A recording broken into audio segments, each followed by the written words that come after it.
In July this year, I had my ears and my eyes open to the phenomena that is really high quality speakers. A couple of videos ago, I posted about my battle with my Neumann speakers. Now, in that video, I didn't say they were bad speakers, but I just said they weren't working for me in my listening environment. At GearFest, I had the absolute pleasure of listening to some of the best speakers you can buy, and this got me thinking, I need to upgrade the monitoring if I want to be the best mix engineer that I can be. My first consideration was, do I want to stay with a two-way speaker like the Neumann KH120s I had, or go for a three-way speaker? The advantages of a three-way speaker being increased low-end extension, increased top-end extension, and improved stereo imaging and listening environment. I'd heard the PMC6s at GearFest and they blew me away. I was really impressed with how they sounded like a three-way, but in a two-way format, and they were coming in bang on budget. But then things got away from me and I got a little bit excited and I tried speakers that were quite a bit more expensive. So on this speaker journey, I have had the absolute privilege of trying all of these speakers in my studio. First up, we had the present day production M.U.M.8s, both the more budget-friendly silk versions and the more expensive beryllium versions. Big shout out to Mark and James at Present Day Productions for lending me those speakers. If you want to hear more about how and why some YouTubers decided to make speakers, check out this video. This is part 1. Part 2 will be coming, which I'll explain later. I also tried the PSI AUDIO A23Ms. A huge thank you to Paul at Emerging, who also let me try Trinov in my room. There's a video on that coming. I got the ATC SCM25A Mark IIs. A big thank you to Lewis at Funky Junk for sending me these to try. I tried the PMC6s and the 6.2s, and a huge thank you to Phil at PMC for delivering these to my room and tuning them to my room as well. And a big thank you to Dale at SX Pro Audio for sending me the BAREFOOT Sound 01s and also the Ex Machina Pulsars. Now, the sharp amongst you may be thinking the BAREFOOT Sound 01s are not in the same price bracket as all of these other speakers, and you're correct, but I couldn't get hold of any of the micro-mains. The only set I could find were in France. That wasn't going to happen, and I figured, having heard all of the Neumann speakers in a row at GearFest, that like the Neumann speakers where the 120s, the 150s, the 310s, and the 420s all have the same sonic signature, I kind of assumed that all these other brands would have their own identical sonic signature. So I tested whatever Barefoots I could find, and that made for some interesting listening. Obviously, there's a couple of brands I haven't mentioned there, and there's a few reasons I didn't consider them.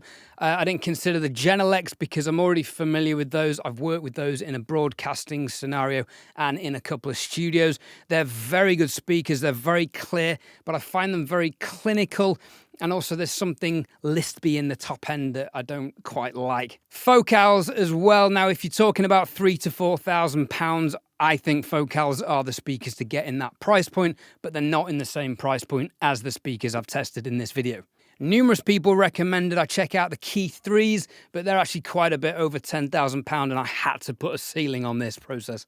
Dutch & Dutch 8s were another brand I considered. They're the speakers Dave Pensado is using at the moment, but again, I couldn't get hold of those, more importantly, but they're also just over £10,000 now. Now, Amphions are the one brand I didn't try that I kind of wished I had because I've heard great things, but let's face it, they're not good-looking speakers. And again, Neumann 420s have come up, but like I said in my previous video, I'm just not a fan of the Neumann sound. It doesn't work for me in my studio. Hence this whole speaker journey. Now, I think the speaker that triggered this was the Alcons, which I heard again at GearFest. Incredible speakers, but I'm not entirely sure their studio monitors are commercially available yet. They're also very big as far as I remember and not suitable for my space. I also tried Augsburgers at GearFest, but they come on speaker poles and they're very big and very shouty PA speakers, and I found them quite fatiguing, so I wasn't a fan of those either, to be honest. So, areas of consideration in this process. This list grew as I embarked on this process. Frequency response, obviously. Stereo imaging, including the width, how far out the sound goes either side of the speakers. The phantom center, the depth of field, which was remarkable because one brand really stood out for this. The dispersion and the listening area, how much I could move my head and still get a good, coherent, in-phase, time-aligned sound. The orientation in my studio, I don't have the space, as you can see, to put speakers behind my desk, so they had to go on the desk. We're going to discuss the tightness of the low end, the fidelity of the mid-range, and the transient response, particularly when it comes to reverbs, because this experience was eye-opening. Also, the expansiveness of the top end, again, for which one brand particularly stood out. Also, DSP versus purely analog speakers. This was an interesting one.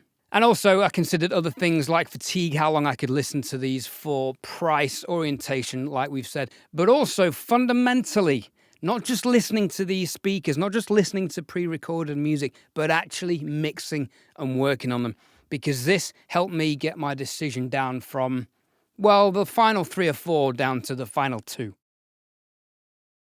So in no particular order, let's do a little review of each of these speakers. There'll be chapter markings at the bottom if you want to just scroll through to whatever. Cheers. Thanks for skipping the boring bits. Let's start with the Barefoot Sounds, because within about 10 minutes of getting these out of the box, I was emailing Dale at SX Pro saying, nope, please come and collect these.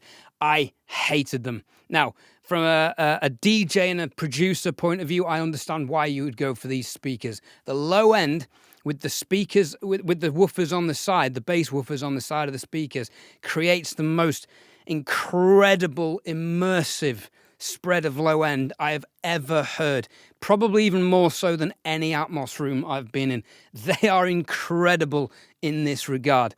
However, the mid-range, although having a good stereo imaging and listening area, I feel the mid-range was quite weak. There's a huge low-end tilt on these speakers, and the top end I just found quite harsh, a bit lispy, a bit wispy again, quite fatiguing. Now, again, impressive sounding speakers for the low end, but I would not recommend mixing on these. I just do not feel like they are remotely neutral or remotely even.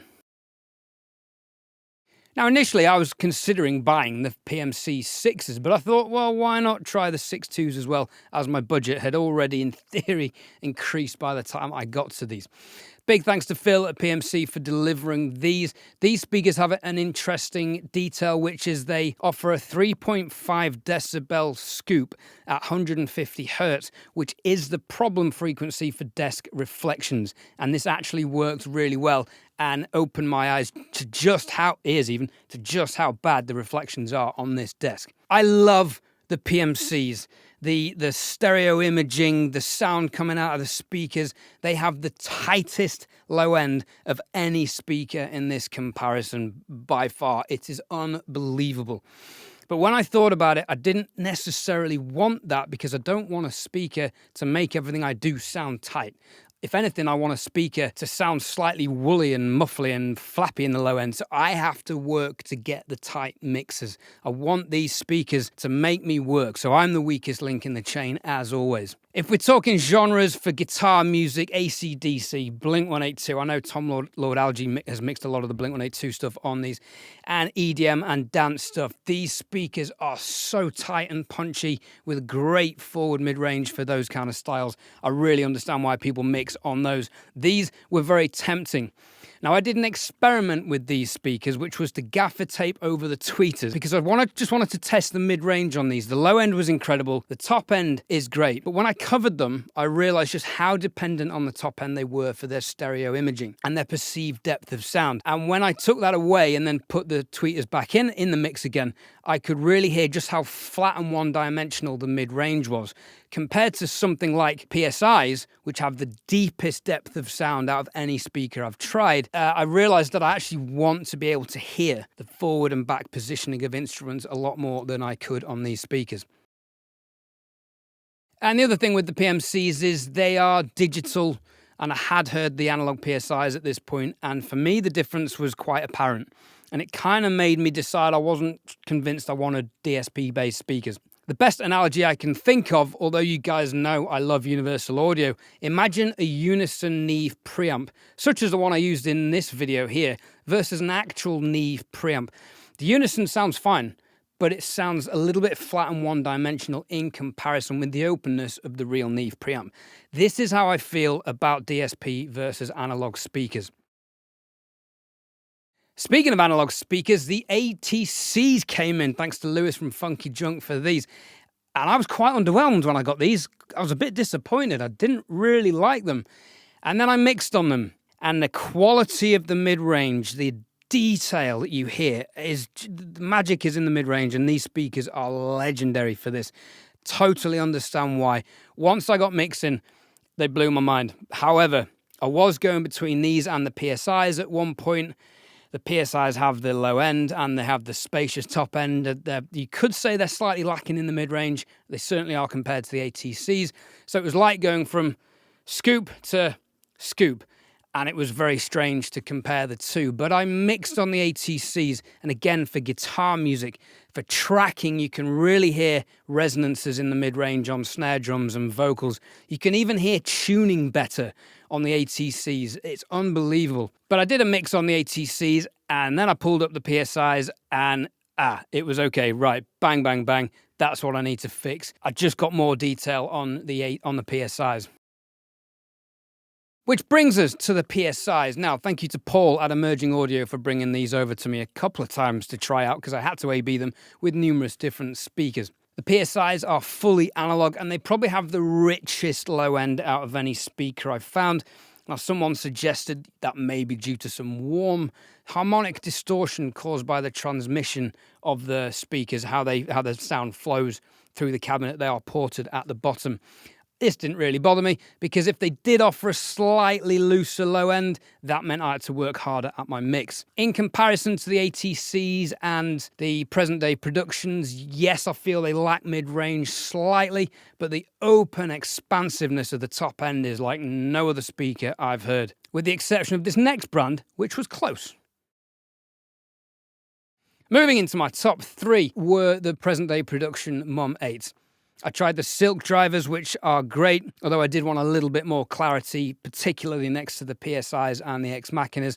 But then I tried the Berylliums, again, a wonderful lift in the top end. The M.U.M.8s have a very tight low end. It's very punchy. I don't feel like it's as deep or as rich as the PSIs, or as expansive and coming out of the speakers as much as the PMCs, but it is very tight and consistent. The mid-range is arguably more forward than the ATCs, which is remarkable in itself. And again, the details and the clarity and reverb tails and, vocal sounds. And I was even hearing edits in a Tina Turner song. It was unbelievable. And the top end, again, is very good. These speakers are priced so ridiculously competitively. If you haven't got the budget for the 10 grand speakers, you don't need to, because these guys miss out the distributors and they miss out the retailers. So they are offering a speaker that competes with all of these speakers. They genuinely compete, but they're way, way cheaper.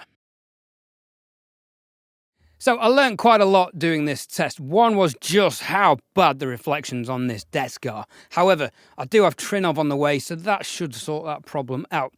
The other thing I tested was ISO pucks versus ISO stands. Now I was initially using these pads from Zoor, which have the IsoAcoustics pucks in, but I believe these are the mini pucks, which were okay for the Neumanns, but they are not as weight-bearing as the main pucks. So for these bigger speakers, they were kind of rendered useless. And once I'd heard these compared to the ISO pucks and the ISO stands, it was night and day. The isolation delivered by the IsoAcoustics pucks and the stands is unbelievable. And again, as soon as I put those on any of the speakers, the low mids kind of 200 to 350, 400 cleared up quite a bit.